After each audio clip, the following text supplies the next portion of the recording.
4's Company, Saturday mornings here on 102.5, 106.3 The Game. Jake Lyman, Nick Frazier in studio with you.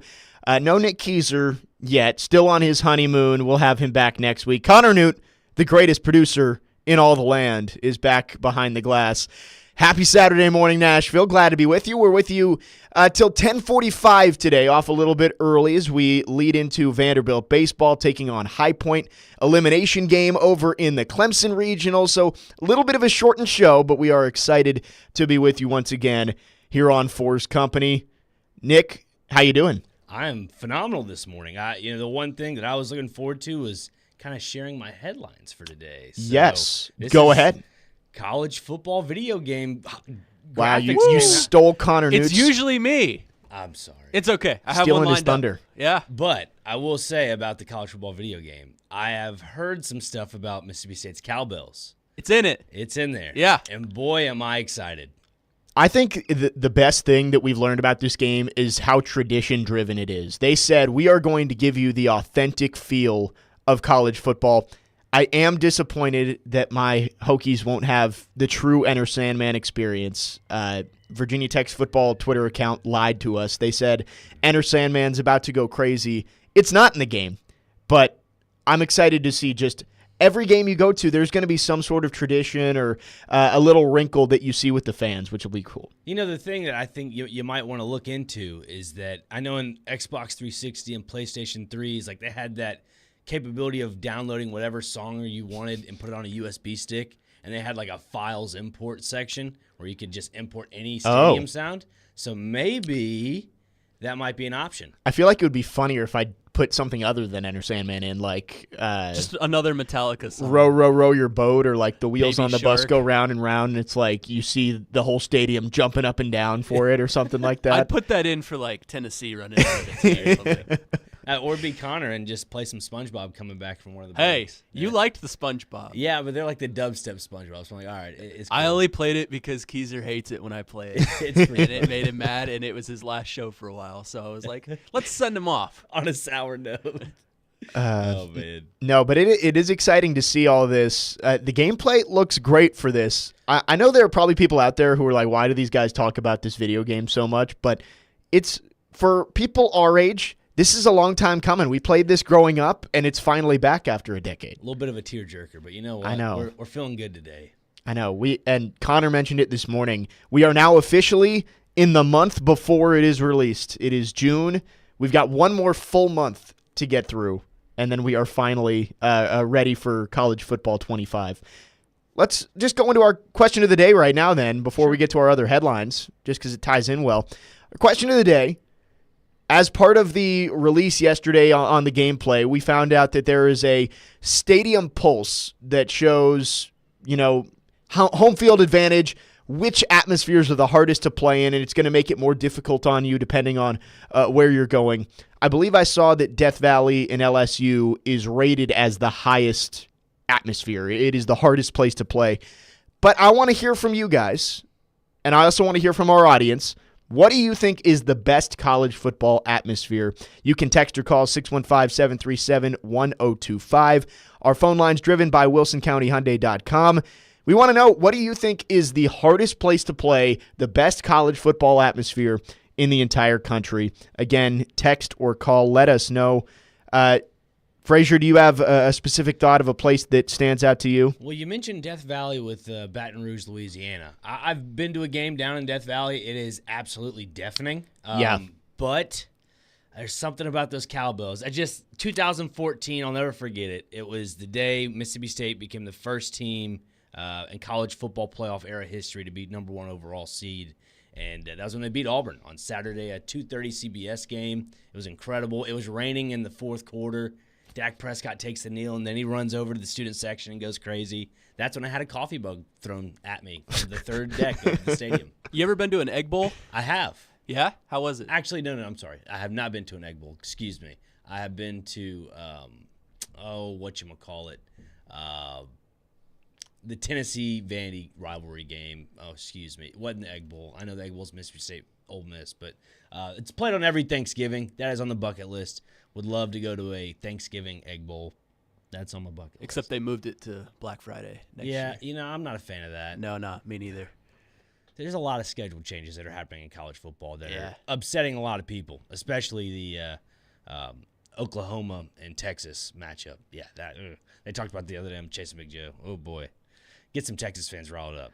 Well, did you see some of the fans were upset yesterday because in the gameplay trailer, Oklahoma's end zone was on the wrong side? I'm like, this is not a finished product. I'm sure they will fix it before the game comes out. Well, they got mad at another Oklahoma-related problem, too. Oh, yes. Yeah. Jackson Arnold was the wrong skin tone, we'll say. Yeah. Connor, do you have an atmosphere that stands out to you? Yeah, I'll give you two. One that I've been to and one that I haven't. The one I've been to, last year I went to Bryant-Denny Stadium in Tuscaloosa, Alabama's obviously, and I watched them play MTSU. They gave us $20 tickets. We drove down, stayed at the hotel, and watched an ass whooping.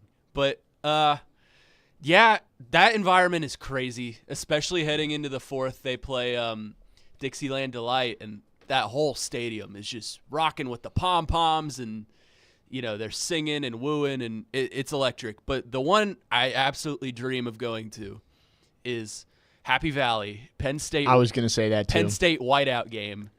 They are, I would argue, the best in the nation in a primetime whiteout game versus, like, Ohio State or a Michigan or, anyone. They never win. They never win. But the atmosphere is amazing. But it's cool. Yep. They always play. I've seen that clip on Twitter, the Mo Bamba clip. Yeah, that's also in the game. Yeah, Mo I heard Bamba about is. that. I'm That's sure it'll crazy. be cleaned up a little bit. But yeah. My uncle was a big Penn State fan, and they went, I think, 2 years ago to I think it was Michigan State versus Penn State, and it was like a checkerboard. It was like part blue, part white. It wasn't a full whiteout, but he said the atmosphere was unbelievable. So. I will be a little bit of a homer and say the best atmosphere I've ever been in is still Lane Stadium in Blacksburg. There's only 66,000 people in that stadium. For reference, the Big House at Michigan has 108, 109, somewhere around there. So 60% capacity.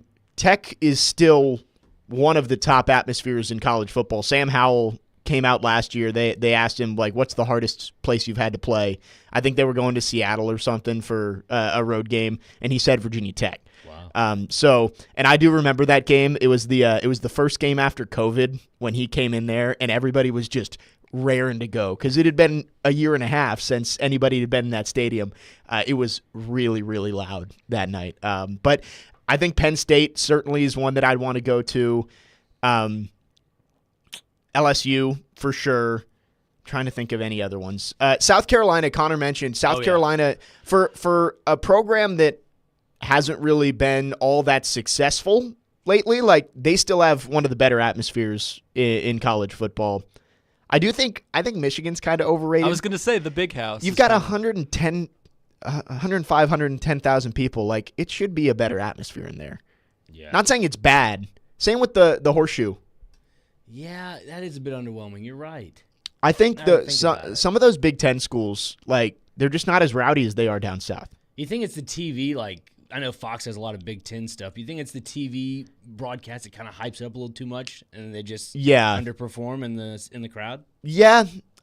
And then again, Wisconsin, in the same area of the country, jump around, I think, is one of the most electric things in college football, too. I love when the Fox broadcast, like, if they have a big game, they won't go to commercial at the end of the third quarter. They'll actually show you the whole thing, which is awesome. Again, not in the video game. No jump around, but... Yeah. EA, you've had 10 years to get this right. And the one thing you don't do is get the proper songs for the proper traditions. That's my only little pet peeve. That stuff's expensive, though. I know, the licensing fees. Licensing's They're expensive.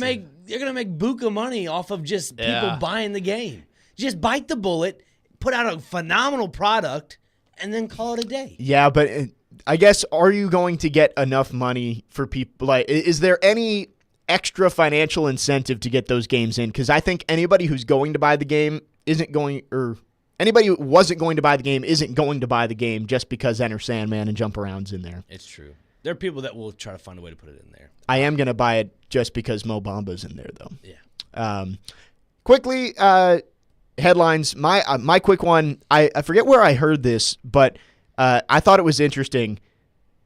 This year, within a year, if the Stars are able to come back and beat Edmonton, 3 of the 4 Dallas teams will be playing for a championship. The Rangers already won the World Series. The Mavericks are going to the NBA Finals. The Stars now down 3-2, but they're 2 games away from going to the finals. The Dallas Cowboys are the only Dallas sports team that is just absolutely nowhere near a championship, which I think is hilarious. Jerry Jones has to be punching air down there.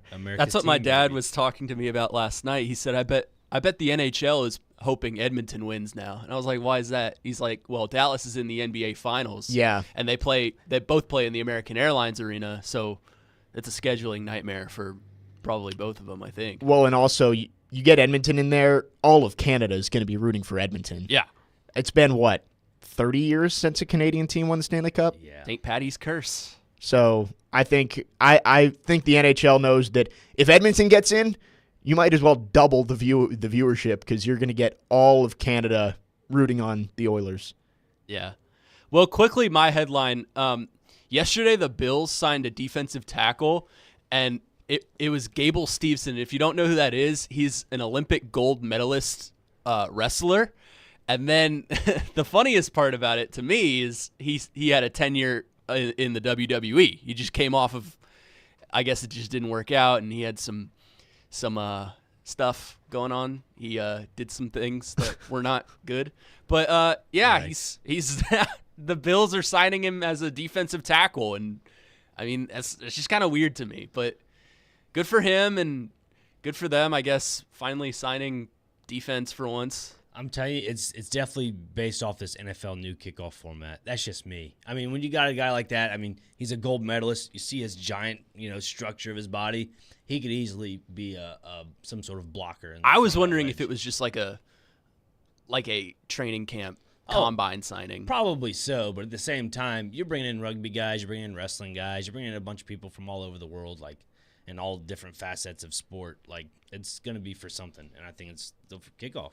Yeah, I mean, you get 90 guys on the roster. It can't hurt to bring in a guy that big and physical who has experience winning against other humans. Like I think that's the big thing when you're in the trenches. It's like, can I impose my will on the guy in front of me? And obviously this guy, you win an Olympic gold medal in wrestling, you have pretty good experience with that. So can't hurt. Bring him in for training camp. We'll see what happens. That's a good headline there, Connor. Quickly, nutrition before we get a break.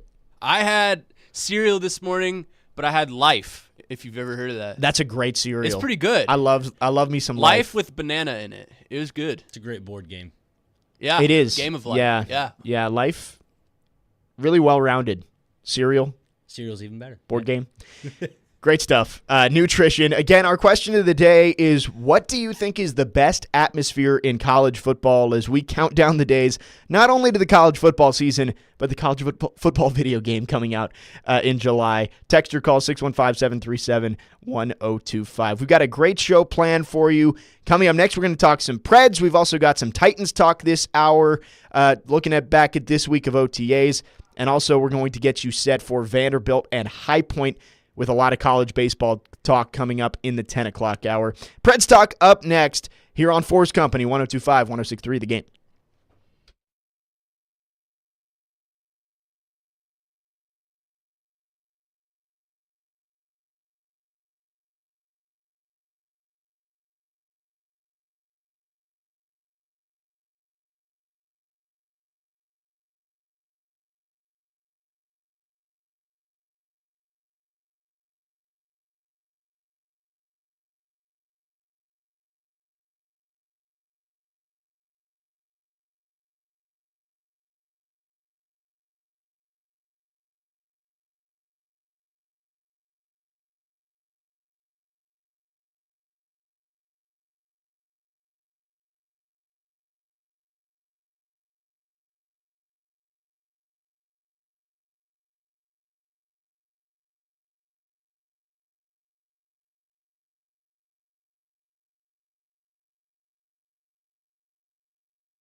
4's Company, 102.5, 106.3, The Game. Saturday mornings here. We are a little shorter today with you till 10:45 because Vanderbilt is in the 2024 NCAA Division I tournament and will compete in the Clemson Regional today. Vandy boys facing High Point. Pre-game show at 10:45, first pitch at 11 right here on 102.5, 106.3. The Game. Vanderbilt baseball brought to you by Smoky Mountain Tops, your countertop experts. Visit SmokyMountainTops.com. And we will talk a lot about what was a fun day of college baseball yesterday. We'll do that in the 10 o'clock hour. But let's talk some Preds. Some news yesterday that assistant coach Dan Heinold was let go. We also saw the Preds bring in Mitch Korn to be their director of goaltending this week. Andrew Burnett starting to sort out his coaching staff after year one. And I think it's good to see that he's making adjustments after the first year. He's not getting complacent with, all right, well, these guys got us to the playoffs. We can just stick with the same old, same old. He said that, hey, it's not good enough to just be a wild card team. We've got to make the adjustments to get to the next level. Yeah, and the one thing that really sticks out to me about just the whole coaching staff and Dan Heinold and so forth is that, did Ryan McDonough kind of know this was coming? I know he, wanted to go back to Tampa Bay, but at the same time, you kind of think, did he know the writing was on the wall for some coaches in the locker room? I mean, it's possible. Players and coaches, they know a little bit more than the outside media. And I will say it's a good thing and a bad thing for the Preds. A good thing, like you're saying, Bruno's bringing people that he wants. Yeah. Also, to me, it says Andrew Burnett and Barry Trotz are not wanting – that's the best way to put it. They do not want to set up for mediocrity. Yeah. Straight up, do not want to set up for mediocrity because looking here at the Tennessean, courtesy of Alex Doherty, the penalty kill this year for the Preds ranked 18th in the league, which is 78.9%, and for his 4 years in Nashville, which is middle of the pack. Yeah. I mean, personally, just speaking, it's middle of the pack. The Preds are always stuck in that mucky middle of being middle of the pack in the draft and just the seasons in general. I'm pretty sure this is that new era of Barry Trotz and Andrew Burnett where they're thinking, this is a championship-winning caliber team that we can get it to the next step. Let's do it. Let's bring in guys that we know are perennial winners, not players, but also coaches that are going to help our young youth core that I was talking about a few weeks ago. That, you have all these young guys in Milwaukee. Get those coaches that can help bring them to the next level. And when you do that, you're going to increase the ROI on players that are already on your roster. If you want to sell them later on, you have awesome trade value with some draft picks. Like, the Preds are now setting themselves up for a new Stanley Cup window. Let's put it that way. I know there's some old core guys that are still on this team, but they're opening up a new Stanley Cup window, in my opinion, to maybe 5 years down the road. Yeah, and we don't know who they're going to bring in to replace Dan Heinold yet, and we'll keep an eye on that, obviously. But the moves this week, I am encouraged that Andrew Burnett is being flexible. And bring in, obviously, Mitch Korn has such a resume of success working with goalies at the NHL level, even here in Nashville. Mm-hmm. But, and I'll make a Titans comparison that I was talking to you about, that, a lot of the complaints about Mike Vrabel is that he was too loyal to his coaching staff, and he wouldn't fire Todd Downing after 1 year when everybody said that Downing made the offense take a step back. And he hired is it Jason Hoteling, the offensive line coach, who is the assistant to the guy that he just fired in last year. And, people are seeing Bill Callahan out there with this offensive lineman, it's like two completely different philosophies. The turbo Jared Stillman talks about seeing with Jason Hoteling and Keith Carter and those guys. It's like now Bill Callahan, he is a competent offensive line coach, more than competent, obviously. He's a legendary offensive line coach, and you're seeing the difference in how he's preparing these guys. It's good to see that Andrew Burnett, after 1 year, and it's his first year as a permanent NHL head coach, that, hey, I don't know everything when I first got the job, and I don't know exactly how to build my staff. And guess what? I'm not going to just settle if this guy was average. And I think that I can make an upgrade there, and I'm glad that we're seeing this from Andrew Burnett. Yeah, absolutely. And when you bring in a guy like Mitch Korn, who's very familiar with the Preds, being here 16 years while Barry Trotz was the head coach here, it just makes me think, you have a young guy like Askarov, you have a guy like UC Saros, you bring in a very veteran-esque coach that kind of, let's put it this way, he's the I don't want to say this, but I'll say it anyways. The Bill Callahan of goaltending coaches. Is that fair to say? That seems fair. Yeah. Okay. So then, with that being said, you're bringing in a guy that knows the left and rights of the pipes, and he's there to help, I guess, guide Saros in the right direction, but also help a young guy like Askarov learn at a very fast pace and learn quickly for that most part. And I think that's probably a main reason why they brought him in is, hey, we know how much talent Yaroslav Askarov has, and he's so young. Let's see if we can get him to that potential, because that's all you can do as a coaching staff. Like, hey, this guy has all the talent. Let's make sure that he is given every opportunity to reach that ceiling. If Yaroslav Askarov is immature and doesn't take it seriously, that's on him. But let's give him every opportunity to be successful. And bringing in a guy like Mitch Korn, it seems like that's the best possible way to have him start to ascend a little bit. And maybe, I know the talk has been, hey, maybe 3-4 years down the road is when he would kind of succeed UC Saros. Right. Maybe that happens sooner. It is possible. I mean, the one thing I look at, and especially listening back to some shows we've had in the past, not just this show, but during the week, Elliot Friedman, who comes on with the midday show, I believe it was either Caroline or Willie that asked the question about, what's the future looking like for UC Saros and Yaroslav Askarov? Like, what's the 1-2 combo looking like?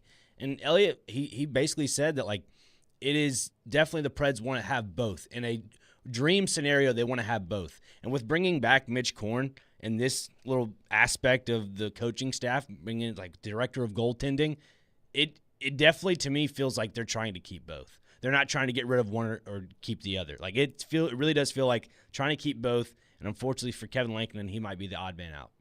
Yeah, and you look at the situation that may be the best for Yaroslav Askarov, having a great director of goaltending like Mitch Korn, and then you get to learn from UC Saros too. We saw what UC was able to pick up from Pecorine.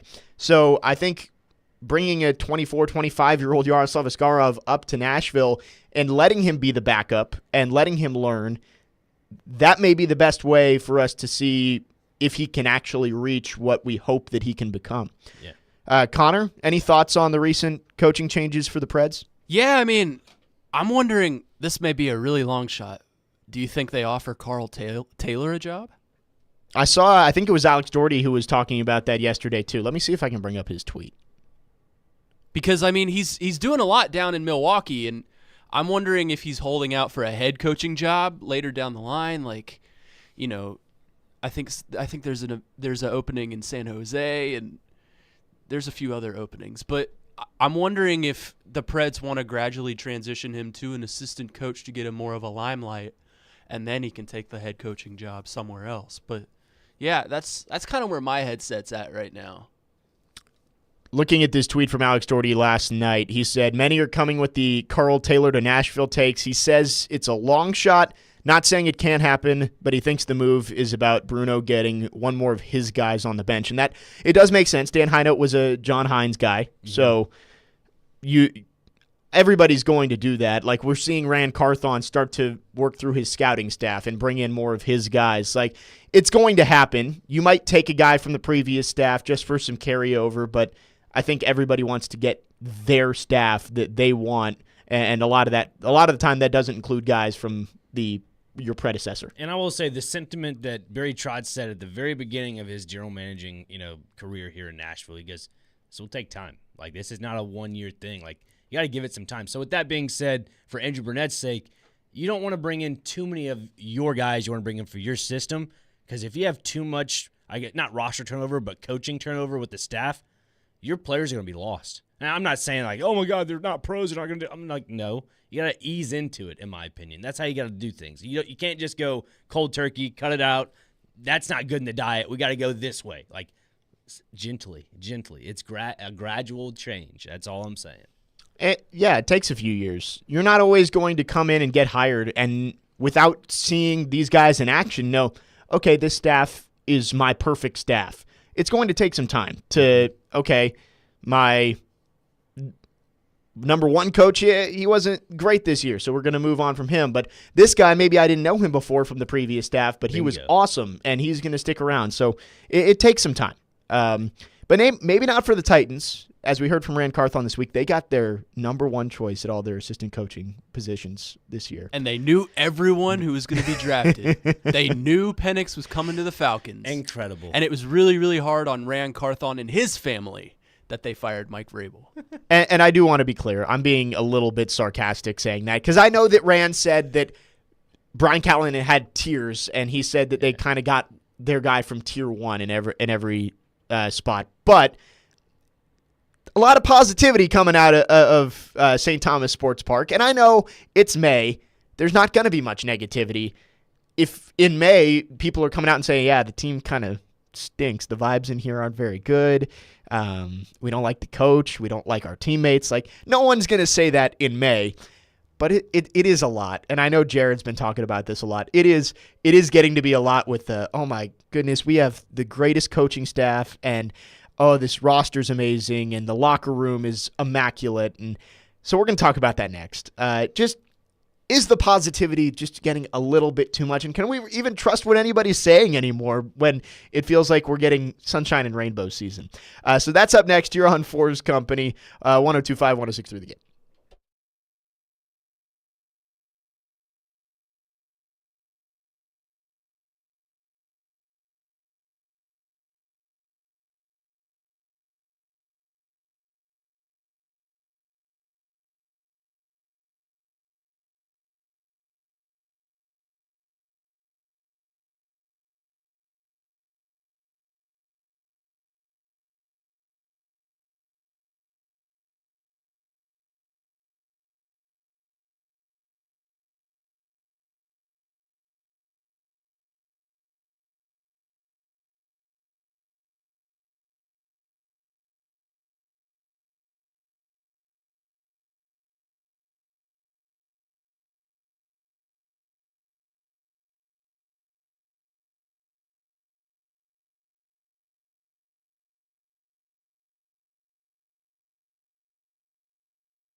You like the idea of, I guess, a fresh start? I mean, it seems like the first 2 years have been, some ups and downs as well. Yeah, fresh start is always good, especially, when you're coming off of, losing and all that. So a fresh start's always good. The buildings, the vibes are, immaculate right now. They're great. So we just want to keep building on that, and just the future is exciting for us right now. Chigakonkwo earlier this week, one of many Titans players telling us how great everything is over at St. Thomas Sports Park. 4's Company here on this Saturday morning, 9 to 10:45 today as we get you ready for Vandy baseball coming up towards the 11 o'clock hour. Jake Lyman, Nick Frazier in studio, Connor Newt behind the scenes. Guys, I understand, and I said it before the break, that in May, no one's going to come out and say bad things about their team and their locker room. But it is getting to be a lot with, Rand Carthon's appearance on Bussin' with the Boys saying how they had the greatest draft board of all time, where they knew where everybody was going, basically. And Calvin Ridley saying that Traylon Burks is some sort of combination of A.J. Brown, Julio Jones, and Terrell Owens. And Chig and Arden Key saying how much better things are now with the new coaching staff. Like, we get it. Things are good. But can we trust anything that these guys are saying right now? Because it feels like everybody's just trying to pump sunshine and rainbows and good feelings. It's very hard to say yes to that. I mean, I will say, going back to Chig's comment there about it's an immaculate Vibes are immaculate. Yeah, vibes are immaculate. The description of immaculate, you ready for this? It is perfectly clean, neat, or tidy, but free of flaws or mistakes. Perfection. It's not perfection at Titans training camp. It's not. I don't see no perfection out there. Everybody's just in hats and jerseys. Like, let's just take a step back. Let's get relax. the pads on first. Yeah, let's get some shoulder pads on. Like, get a little crack of the pads. The people over at the Titans, like currently, just like players and coaches, they got to take a step back, take a little bit of some humble pie. There was another cut this week. It was from Charles Davis. They did a sit-down interview with him on the Titans, and, he calls preseason with Corey Curtis over on News 2. Basically, he said, everything is perfect, and Will Levis is the franchise guy. Now, I don't think we know the answer to either of those. I disagree with both of those things. Yeah, I mean, I don't disagree with the Will Levis thing yet. I think we'll know this season if he is or not. If we don't, then that's a problem. But, I mean, things aren't perfect. No football team in America is perfect. There's no, unless you're, The Dallas Cowboys. Dallas Cowboys, where everything is peachy and you can go 10-2 and then, or not 10-2. What is this, college football? You can go, lose 2 games. My math is 11-5, 11-6. 11-5. Yeah, win your division and then be out the first round to the Washington Commanders or something like that. But yeah, it's just, I think there's too much optimism, and normally I'm all in for the optimism, but there's just too much. There's nothing to back it up right now either. We're not in pads. We're guys in shirt and shorts playing, two-hand touch out there. There's nothing to back it up. So, yeah. And I'm high on the Titans. Like, I think they're going to be a lot better than the national media is giving them credit for, and the odds makers are giving them credit for. Mm-hmm. But they're going out of their way to tell us how great everything is, which makes you kind of think, is everything really that great? Like, Rand Carthon's appearance on Bussin' with the Boys, like, I thought it was insightful. Like, I like to listen to him because I think Jared mentioned this too this week, that he is so much better in that environment than he is in a press conference environment. I feel like he's a little overwhelmed with all like the questions coming at him, but in that sit back, relaxed environment, I thought he was great. But it was hard to believe some of that stuff, especially the draft board stuff. That one made me laugh. Like, hey, we brought Miss Amy in there, and she was amazed at how, man, the draft went almost exactly as our draft board said it was going to go. And I'm just like, I'm sure that there's some truth in that. I'm sure that maybe in the second and third round things were going the way that he thought they were. But the way he said it was like, hey, we picked all 250 something picks exactly right. Yeah, no. We knew exactly what was happening. No, not one bit. It just You look at Rand Carthon and his draft, and also to that point about busting with the boys, he talked about the firing of Mike Vrabel as well. Yeah. Oh, yeah. I don't have a problem, but I just have a little tidbit about that. He mentioned his kids don't have social media and don't want the kids find out at school and whatnot. And so I think it was his daughter that had a picture of Mike as a screensaver on her phone. I'm just like, that just seems a little. The way he was described is a little far fetched.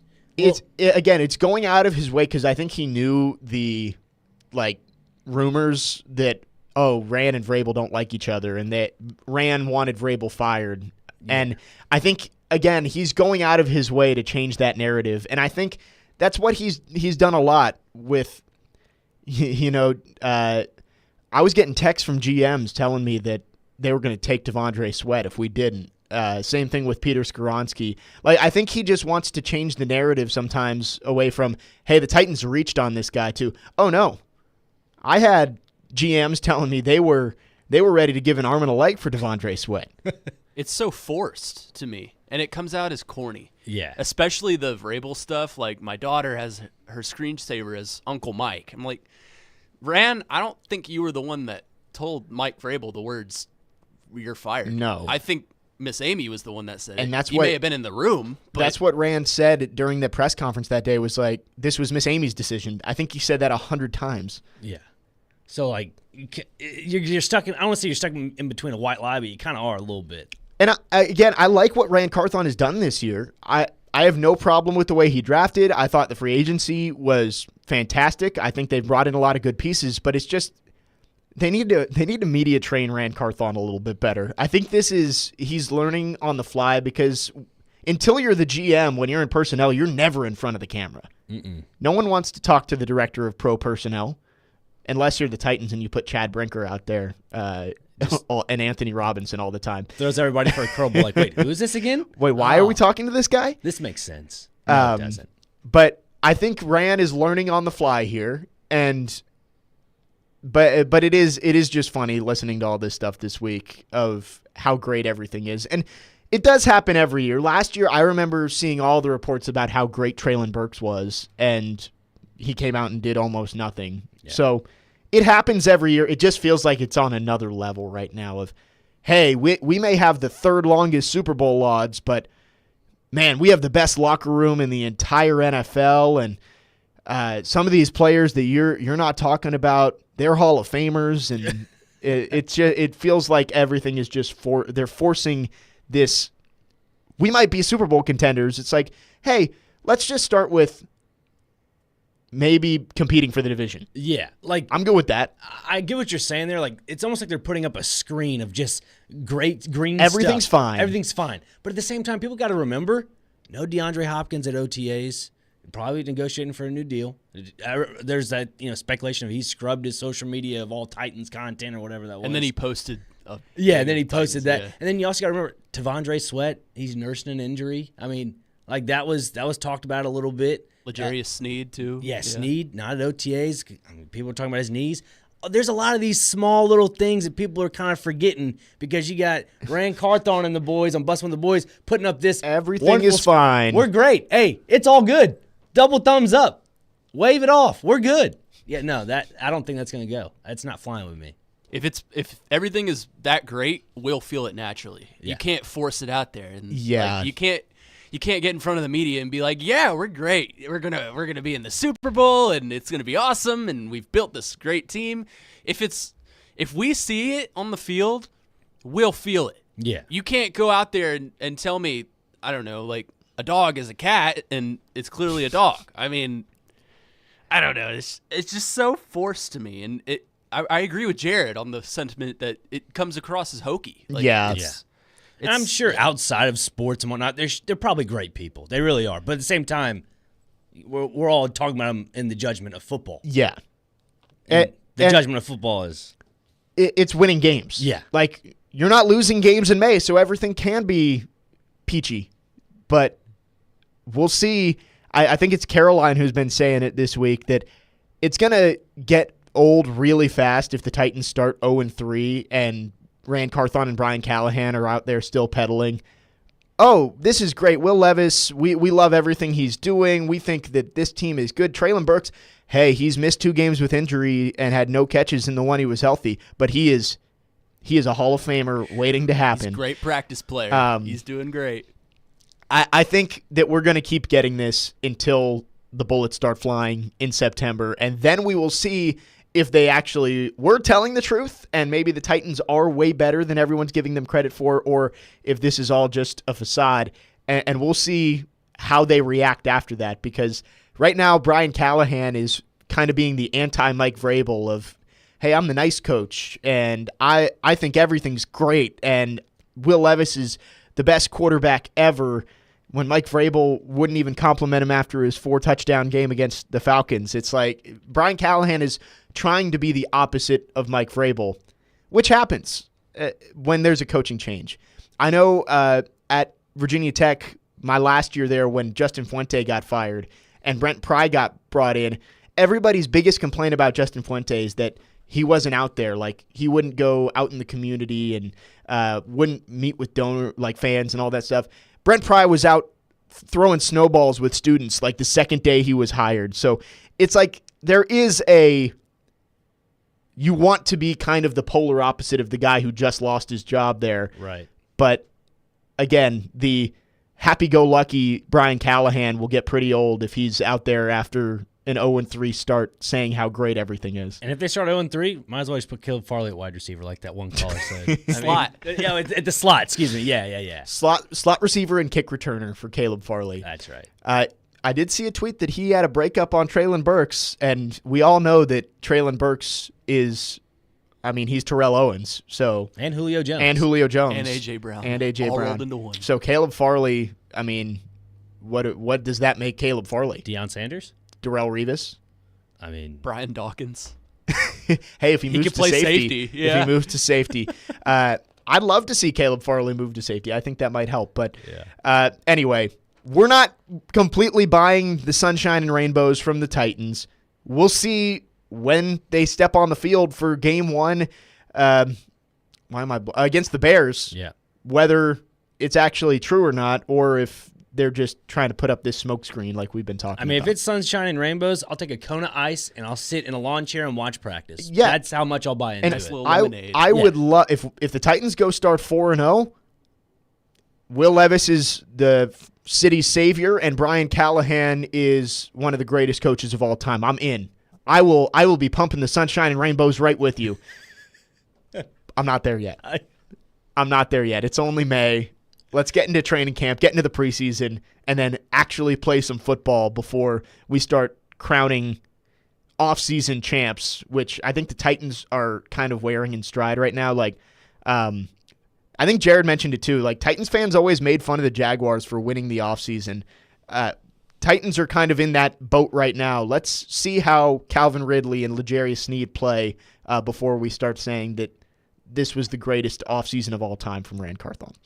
615-737-1025 if you want to join the conversation. Our phone and text lines driven by WilsonCountyHyundai.com. Coming up next, it's time for Newt's Notes. Connor takes over the program as he always does at 9:45 here on 4's Company, Saturday mornings here on 102.5, 106.3 The Game.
Purchase your tickets now for the Music City Grand Prix at the Nashville Superspeedway, Friday, September 13th through Sunday, September 15th at MusicCityGP.com.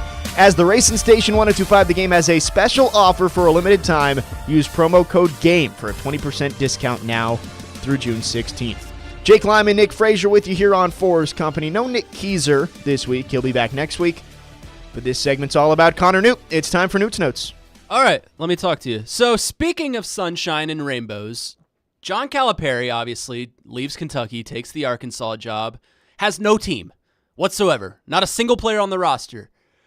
So they had him on the other day. I think it was just a media scrum.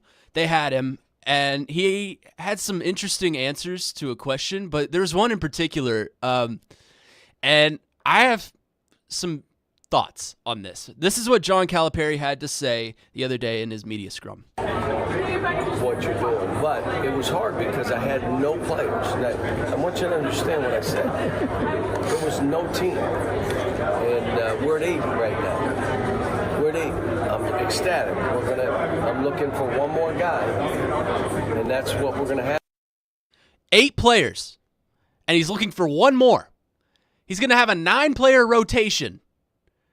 In basketball, you cannot have a 9-player rotation, especially with the injury history that John Calipari's Kentucky teams have had. Last year, he ran about an 11-man rotation, and he started the year with no center whatsoever.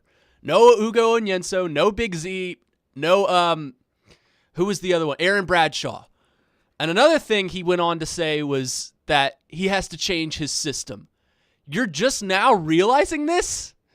Why didn't you realize this when you were getting beat by St. Peter's in the first round? Or better yet, 2014, or 15, I mean, you have arguably the best team ever with Karl Anthony Towns and Devin Booker and Trey Lyles and that whole bunch, and you lose in the Final Four to a Wisconsin team with Frank Kaminsky.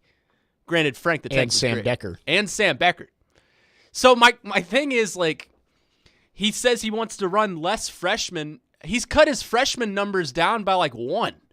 And literally every player on Arkansas he has come from Kentucky aside from 2, and those are John L. Davis from FAU and I think it's Jonas Adu, actually, from Tennessee.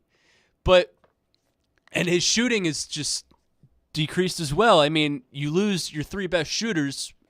Antonio Reeves graduates, obviously. Reed Shepherd and Rob Dillingham go to the NBA. And then you bring over guys like DJ Wagner, who had his struggles last year. Adu Thiero, who barely played. Big Z had his struggles, barely played. All these Kentucky guys that you're running essentially the same offense with, and you claim it's a new system. I just don't understand the philosophy behind this man. He's the definition of a sleazy car salesman to me. It's just, and I'm getting on a long-winded, whiny rant, but that's just my thoughts. I mean, I can't be the only one that feels this way. You know what it tells me? He's out of Kentucky. Calipari's gone from Kentucky. Look what it's doing to Kentucky fan right now. Yeah, oh, it's no, true. I'm happy he's gone. Oh, I know, but you're still talking about him. Rent-free. Yeah. He is living in Newt's head rent-free. No, it's just, he drives me crazy, and I pity the Arkansas fans that have to deal with him. No, but I get it. Like that, saying I have 8 players, I'm looking for one more is crazy. Like, yes, if you have a good 12-player roster, maybe only 9 are going to play consistent minutes, but you've got to have some depth there. Like, You know how many players Mark Pope has on his roster right now? 11. yeah. He's looking for 1 to 2 more. He's going to run a 12, 13-man rotation, and even the 12 and 13 may not play that much. It's just, it really shows you, like, the difference in coaching.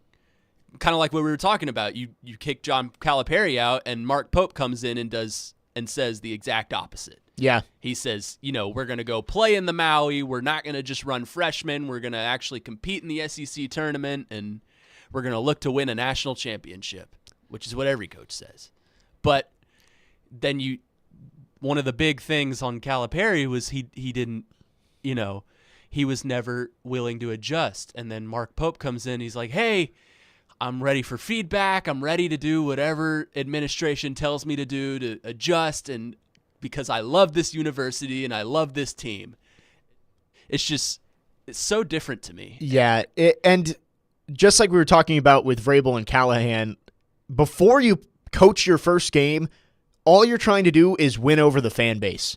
So you're going to say all these things where if the biggest complaints about Calipari were he wasn't flexible and he only played freshmen and he was kind of set in his ways, like Mark Pope's going to come out and just be like, we're going to run 12-man rotation of only seniors. Like it's going to be the opposite because he knows that's what the fans want to hear. We'll see what things actually look like when he actually has to do his job and coach a basketball game. Yeah, and that's the concern for me. The verdict on Mark Pope is still out there, but at BYU at least, he was a big X's and O's guy, big offensive-minded guy, lots of shooters, and whereas John Calipari was just, NBA pro-style offense, ISO, swing the ball, shoot a corner three. That's how he works. And then we just won't get back on defense. We're just not going to do that. John Calipari is prone to let one guy on a team beat him. Like you saw it last year, Oakland, it was Jack Golke. On St. Peter's, it was Doug Edert. Doug Edert. And then what was the year?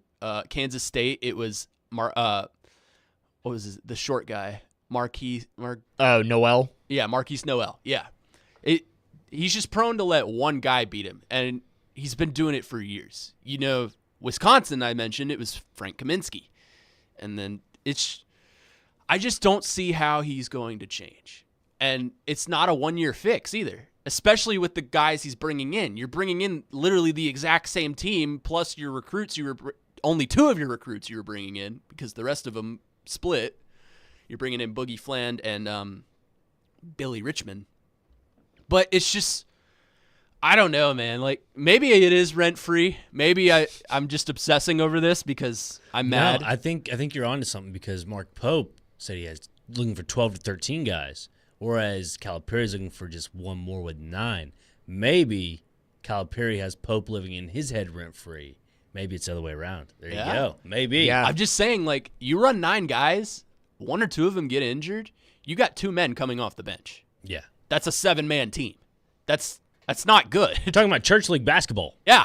That's rec league right there. I can't wait for Newt's Notes when Arkansas plays Kentucky for the first time. In Rupp Arena. It is in Rupp. Yeah. That's Sweet. the only time they play this year, You too. know that's going to be prime time Saturday. Game day's coming that morning. That's going to be an electric factory. I can just see him walk in the studio, half white, blue, just all painted up. We're gonna have a full 2 hours of Newt's Notes just previewing Kentucky, Arkansas that day. I'll get Matt Jones on with us. How about that? Perfect. Thank you, Connor. Good stuff. Talking Kentucky basketball on Newt's Notes. Tune into 102.5 The Game today as the Nashville Cats take on the Albany Firebirds. Pregame at 4, kickoff at 4:30 with coverage also available on the 102.5 The Game app and at thegamenashville.com. Cats football coverage presented by Busy Bee Plumbing, Heating, and Air Conditioning. A reminder, we're off a little bit early today. Vandy baseball pregame coming up at 10:45. First pitch against High Point is at 11. We're going to talk some college baseball coming up in a little bit. Also want to revisit our question of the day. What is the best atmosphere in college football as we count down the days to the new season? You can text or call on our phone lines driven by WilsonCountyHyundai.com, 615-737-1025. When we come back, we'll talk a little bit more about that, and we will start our college baseball talk a little bit here on 4's Company, Saturday mornings on 102.5, 106.3 The Game.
Second hour, 4's Company here on this Saturday morning, 102.5, 106.3, The Game. Jake Lyman, Nick Frazier with you in studio. Missing our third here at the desk, Nick Keyser on his honeymoon. He'll be back next week. And Connor Newt running the show behind the glass.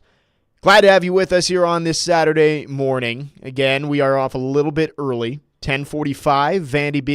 Vandy Boys Baseball on the air with pregame coverage. They'll have an 11 a.m. first pitch against High Point elimination game in that Clemson regional. We're going to talk a good amount of college baseball in this final 45 minutes or so that we've got. But let's revisit our question of the day.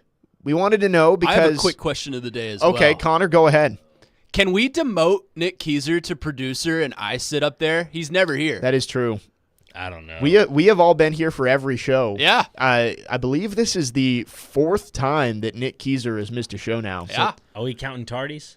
Is that what we're doing? You haven't been tardy yet. No. I don't think anyone's been tardy. No, we've all been on time. But I get what you're saying. Yeah. Although, good reason the last couple of times. Friday. Not good enough. Friday, he had his rehearsal dinner.